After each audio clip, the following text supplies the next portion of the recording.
Doctor Anwarul হকের লেখা ঘুমের ঘোরে। গ্রামের নাম মামুদপুর। সেখানে এক ছোট্ট কুটিরে বাস করতেন রহমান কাকা। রহমান কাকার বয়স প্রায় 50, তবে তার চেহারাতে বয়সের ছাপ তেমন বোঝা যেত না।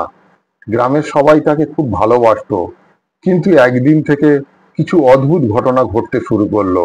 প্রথমে রহমান কাকার ঘরের দরজা প্রতি রাতে খোলা পাওয়া যেত। কেউ হয়তো ভাবতো রহমান কাকা ভুলে গিয়ে দরজা খুলে রেখেছেন, কিন্তু এমন ঘটনা প্রতিদিনই ঘটতে থাকলো।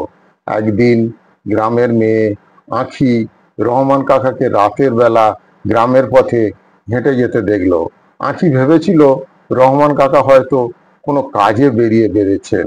পরের দিন সকালে রহমান কাকাকে জিজ্ঞাসা করা হলে তিনি কিছুই মনে করতে পারলেন না। গ্রামের সবাই চিন্তিত হয়ে পড়ল। রহমান কাকার ঘুমের মধ্যে হাঁটাচলা করার অভ্যাস ছিল, যাকে ডাক্তাররা বলে নিদ্রাচরণ বা সোনাম্বুলিজম। গ্রামের ডাক্তার হকবাবু রহমান কাকাকে বললেন, তোমার এই ঘুমের মধ্যে হাঁটাচলা খুবই বিপজ্জনক হতে পারে।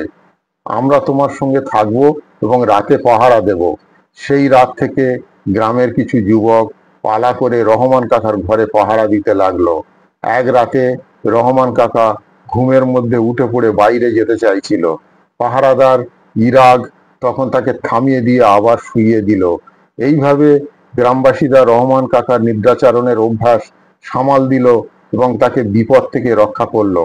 রহমান কাকা তাদের সকলকে ধন্যবাদ জানালেন এবং নিজের অভ্যাসের ব্যাপারে সচেতন হলেন। গ্রামবাসীদের সহায়তায় রহমান কাকার জীবন আবার স্বাভাবিক হয়ে উঠল। সবার সাহায্যেই তিনি বুঝলেন যে যে কোনো সমস্যা বন্ধু এবং প্রতিবেশীদের সমর্থন কতটা গুরুত্বপূর্ণ।